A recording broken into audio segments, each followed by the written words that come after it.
औज़ुबिल्लाहिमिनश्शैतानिर्रजीम बिस्मिल्लाहिर्रहमानिर्रहीम। Dear students, अस्सलामु अलैकुम वरहमतुल्लाहि वबरकातुहू। मैं हूँ आपका टीचर लोन मुज़फ़्फ़र।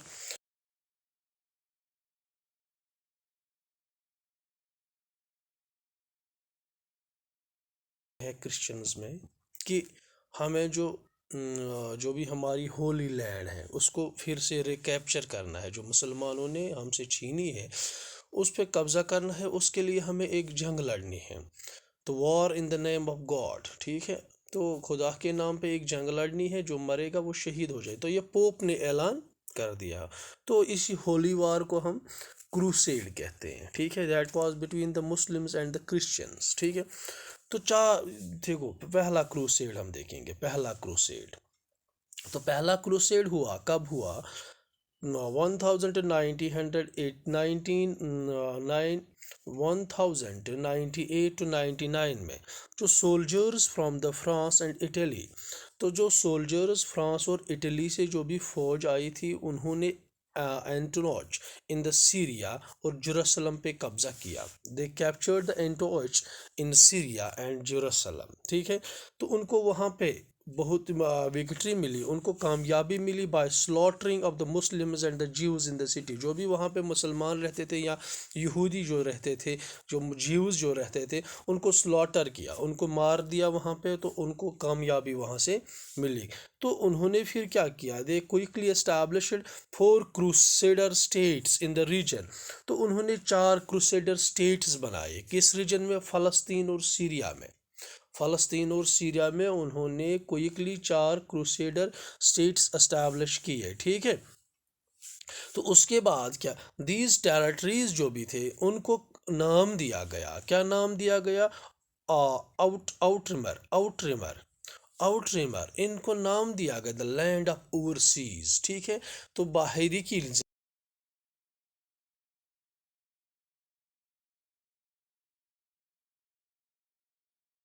तो बाकी जो क्रूसेड्स जो भी लड़े गए, जंग लड़े गए, जो भी होली वार्स लड़े गए, ये इसलिए लड़े कि for it is defence, defence और एक्सपेंशन ऑफ द लैंड। तो एक्सपेंशन, जो उन्होंने कब्जा किया ज़मीन पे, उसको अब डिफेंड करना था। उसके लिए बाकी ज़मीन और जंग लड़े गए। तो सेकंड क्रूसेड, तो second crusade the outremer survived well for some. जो भी आउटमर था, जो ये ओवरसीज लैंड थी, ये कुछ टाइम के लिए अच्छी तरह से सर्वाइव की उसने। तो बट जब तुर्कस ने कैप्चर किया एडिसा, एडिसा को तुर्कस ने कैप्चर किया इन 1144, देन द पोप अपीलेड। तो पोप ने अपील की क्रिश्चियन से दूसरे क्रूसेड के लिए, दूसरे क्रूसेड के लिए। ये कब हुई? ये 1145 टू 49, 4 साल ये क्रूसेड कंबाइंड। उसमें क्या था? उसमें जर्मन और French army made an attempt. तो उसमें एक कंबाइंड आर्मी थी, जर्मन और फ्रेंच की कंबाइंड आर्मी थी, जिन्होंने ये अटेम्प्ट किया कि कैप्चर किया जाए। किस चीज़, कहाँ, किसको कैप्चर? दमस्कस को कैप्चर किया, क्या उस पर कब्ज़ा किया जाए। They were defeated and forced to return. तो उनको वहाँ पे, तो उनको कामयाबी नहीं मिली। दे वर डिफीटेड, उनको हार मिली, और they return back to home, फिर ये वापस घर आ गए। ठीक है, तो after this there was the gradual decline. तो जो भी आउटमर्स थे, जो ओवरसीज लैंड थी, उसमें तो ग्रेजुअल डिक्लाइन हो गई। तो क्रूसेडर की जील जो भी थी, जो भी इनकी हिम्मत थी, जो भी इनका जज्बा था, that was declined, it was decline. And तो जब ये ख़त्म हो गया, they started to live in luxury and to battle for the new territory. तो अब ये स्टार्ट करने लगे कि लग्जरी में अब हम गुजारेंगे अपनी लाइफ, और and battle for the new territory. और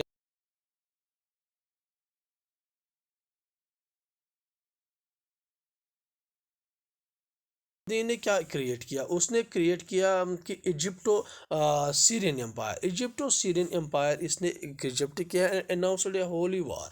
तो सलाउद्दीन एक बादशाह था, उसने क्या किया? उसने इजिप्ट सीरियन एम्पायर बनाई। इजिप्ट और सीरिया पे एक बहुत बड़ा सल्तनत अपनी खड़ा की।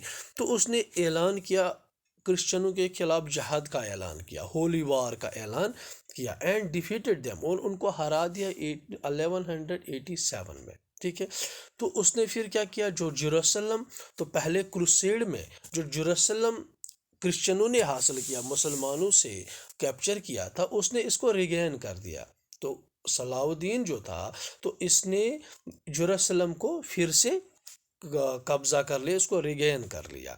नंबर ऑफ चर्चेस जो भी थे, बहुत सारे चर्चेस हैं वहाँ पे, बहुत सारे चर्चेस हैं, उनको मस्जिद बनाए गए, उनके मॉस्कस बनाया गया। Jerusalem become once again the Muslim city. ठीक है, जैसे थी जेरूसलम मुस्लिम सिटी तो वैसे ही ये मुस्लिम सिटी बन के रहे, फिर से भी ये मुस्लिम सिटी बन गई। ठीक है, the loss of the city inspired. ठीक है, the loss of the city inspired A third crusade. जब जब जब ये जेरूसलम क्रिश्चियनों से छीन गया तो उससे क्या हुआ, तीसरा क्रूसेड जो है, तीसरा क्रूसेड लड़ने के लिए अब क्रिश्चियंस तैयार हो गए, क्योंकि जेरूसलम उनसे छिन गया। तो तो उनको वो इंस्पायर हो गए कि अब हमें तीसरी जंग लड़नी होगी 1189 में।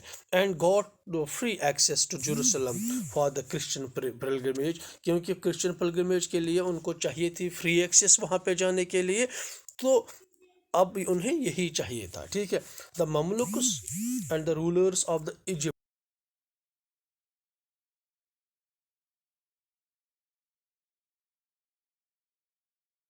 1291 में जो ममलुक्स थे या जो रूलर्स ऑफ द इजिप्ट थे, उनने फाइनली जो भी क्रिश्चियंस थे फ़लस्तीन से उनको निकाल दिया। ठीक है, यूरोप को ग्रेजुअली जो भी lost the military interest in Islam and focused.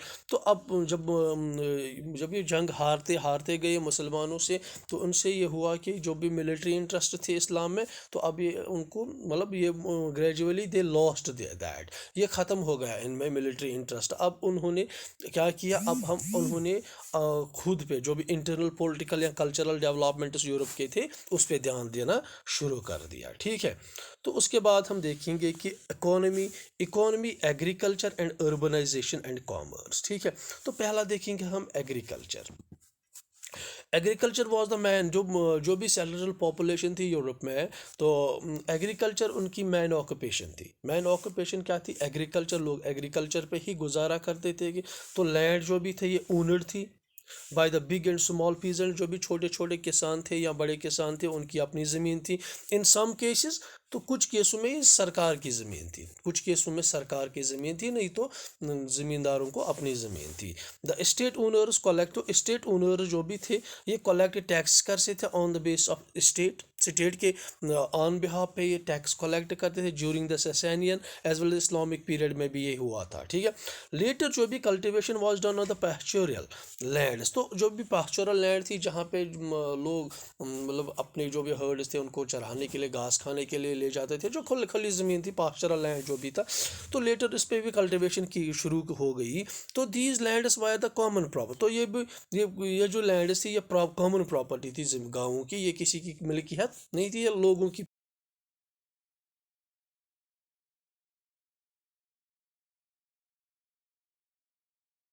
Islamic conquest were acquired by the state and was given to the Muslim elite। तो फाइनली जो भी लैंड्स थी इसको अबेंडन किया गया बाय देयर ओनर्स जब इस्लामिक कॉन्केस्ट हुआ, wire acquired by the state, तो ये स्टेट जो भी मुल्क था उसने उस पर कब्जा किया, और जो भी मुस्लिम इलीट्स थे, जो भी बड़े बड़े जो भी इलीट्स थे, particularly the members of the खलीफ family जो भी थी, खलीफ की जो भी फैमिली थी, उनको ये ज़मीन दी गई। स्टेट चार्ज टैक्स, तो स्टेट ने नॉन मुस्लिमों से एक टैक्स लेते थे जिसका नाम था खराज।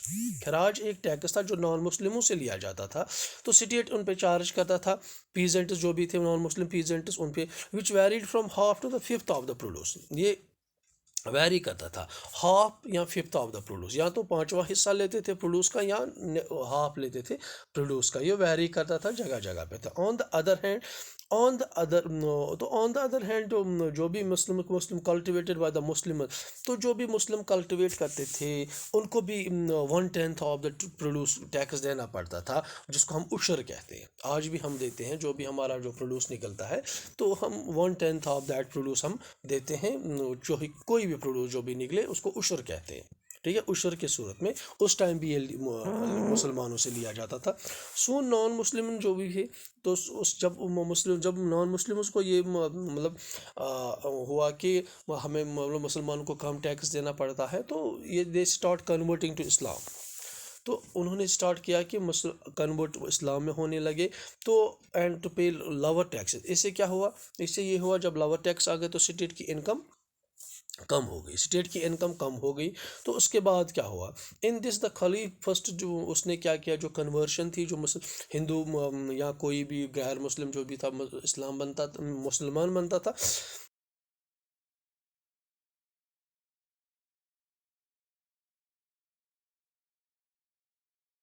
तो फिर उसने सेम पॉलिसी अडॉप्ट की, टैक्सेशन की पॉलिसी सेम अडॉप्ट की, किस लिए, रेवेन्यू के लिए।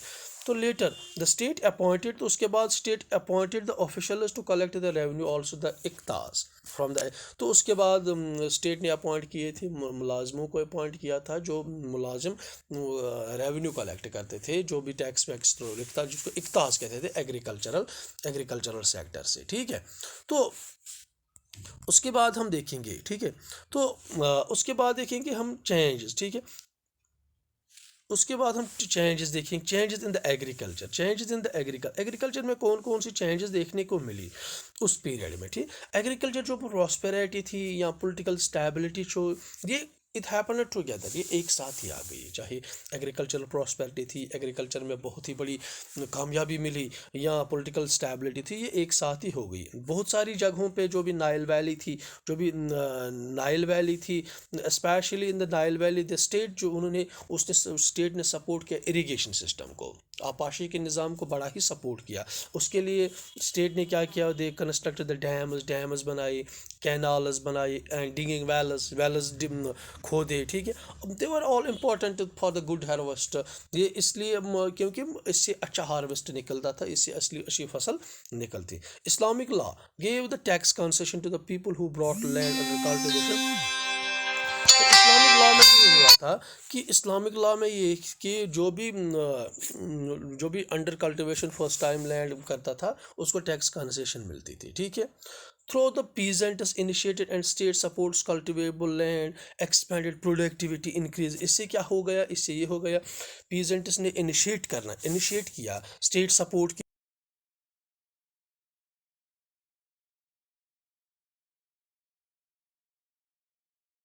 था, ऑरेंज था, बनाना था, वाटरमेलन था, या स्पेनिश थी, ठीक है, या ब्रिंजाल था। They were grown and were exported to the Europe. तो उससे क्या हुआ, इससे बहुत सारे क्रॉप्स ग्रो हो गए।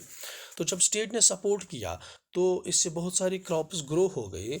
तो ये क्रॉप्स एक्सपोर्ट कर अब ये लोग एक्सपोर्ट करने लगे यूरोप के लिए ये क्रॉप्स, ठीक है।